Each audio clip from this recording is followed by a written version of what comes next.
Já no Brasil, 2 anos depois, em 1532, Afonso de Souza recebe carta do rei Dom João III anunciando a divisão do país em capitanias, com a finalidade de promover a sua colonização. No regime das capitanias, o capitão-mor ou governador tinha seus poderes expressos em 2 documentos, a Carta de Doação e a Carta Foral, que lhe concediam amplos poderes. Nesse sistema, os órgãos de justiça eram o capitão-mor ou governador, de quem dependia toda a administração da justiça, o ouvidor da capitania, nomeado pelo governador e que tinha competência para conhecer de ações novas e apelações e agravos de decisões dos juízes ordinários, e o próprio juiz ordinário, que era eleito pelos vizinhos do conselho. Tinha tal juiz competência muito restrita, ou seja, nos limites da vila e só no cível. De suas decisões, cabia recurso para o ouvidor da capitania. A hierarquia do sistema judiciário, na época das capitanias hereditárias, estava inteiramente relacionada à Casa de Suplicação e ao Tribunal da Relação, ambos com sede em Portugal.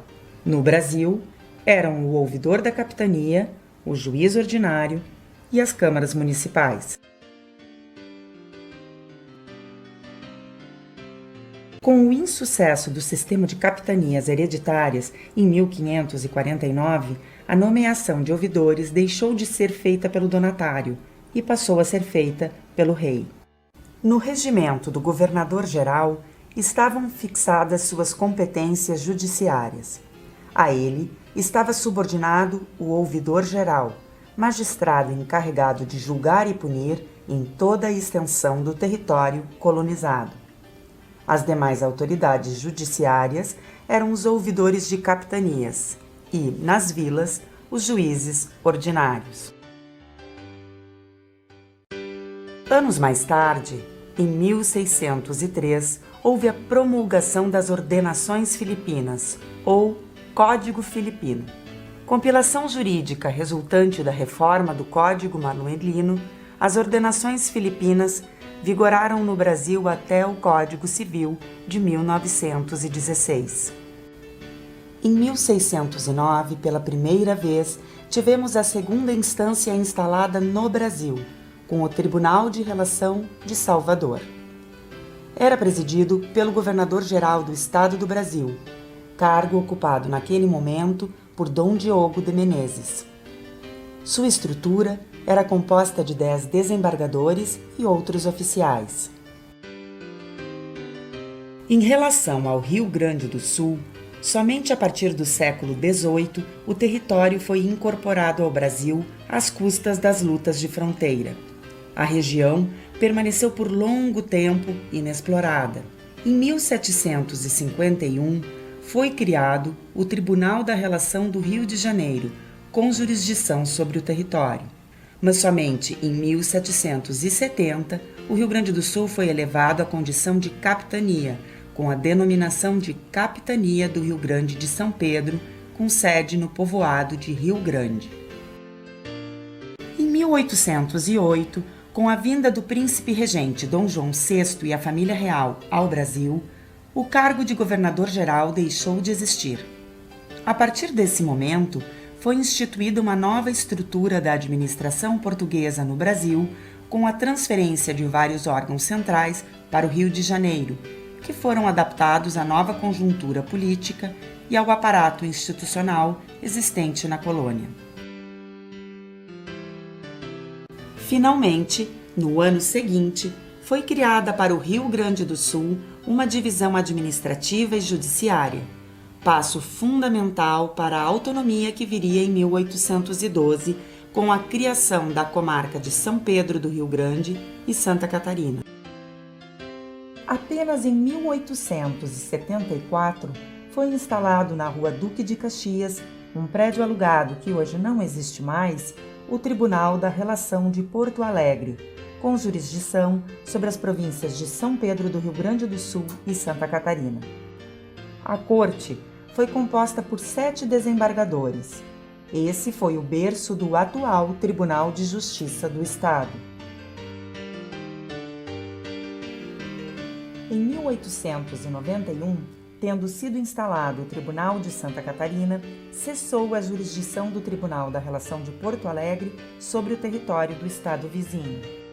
Em 1892, o Tribunal da Relação foi extinto e, um ano depois, reaberto como Tribunal Superior do Rio Grande do Sul. A instalação ocorreu no edifício gêmeo do Teatro São Pedro, na Praça da Matriz, marcando a presença do Poder Judiciário na praça central da cidade.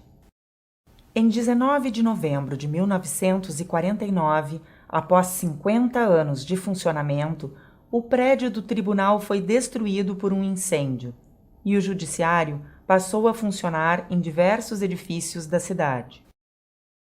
Um concurso de anteprojetos deu início ao Palácio da Justiça. Os arquitetos vencedores, Luiz Fernando Corona e Carlos Maximiliano Fayette, foram responsáveis pela construção do edifício, ícone da arquitetura moderna na cidade, inaugurado plenamente em 1968. Com a inauguração do prédio do Foro Central de Porto Alegre em 1989 e do prédio do Tribunal de Justiça na Borges de Medeiros em 1999, os espaços do palácio foram readequados. Foi assim que em 2002 o memorial foi instalado no antigo salão do Tribunal do Júri de Porto Alegre, no térreo do Palácio da Justiça. O memorial tem a missão de promover a preservação da memória do Judiciário gaúcho e sua difusão na comunidade. Em 1998, foi criado o Projeto Memória. Não existia até então a preocupação permanente com a conservação e preservação da história do Poder Judiciário do Estado. Em 2000, a iniciativa converteu-se em Centro de Memória. Em 2002, junto com a inauguração de novos espaços, no andar térreo do Palácio da Justiça foi institucionalizado o Memorial do Judiciário do Rio Grande do Sul. Nossa visão é ser um centro de excelência, difusor dos elementos culturais, sociais e econômicos que fazem a história do Judiciário gaúcho. Como principais valores a serem observados em nossas atividades estão a função cultural, preservação e difusão da memória institucional, a responsabilidade social, certeza e confiança na guarda e preservação da memória institucional, a ética, princípios norteadores da administração pública e comprometimento, preservação do acervo e disponibilidade para a sociedade. O memorial está estruturado em museu, centros de memória, eventos, biblioteca e arquivo. Nossa atuação está balizada em 5 linhas de pesquisas. Organização administrativa do Tribunal de Justiça. Funções jurisdicionais e relações de poder, judiciário e políticas públicas, história do direito e de processos, história das sedes do tribunal. Nosso acervo, em diferentes suportes, está organizado em fundos por origem de comarca e coleções de magistrados. Temas anuais orientam e englobam nossas ações, proporcionando alinhamento temático na produção de pesquisa para exposições, ações socioculturais, seminários e produção científica. A participação na Feira do Livro de Porto Alegre é ocasião de intenso contato com a sociedade. São distribuídas publicações do Tribunal de Justiça e realizado atendimento e consulta processual. O evento é oportunidade de recebimento de livros que serão destinados a estabelecimentos prisionais e escolas. Um de nossos grandes projetos é o Formando Gerações. Desde 2004, mais de 10 mil estudantes participaram da iniciativa.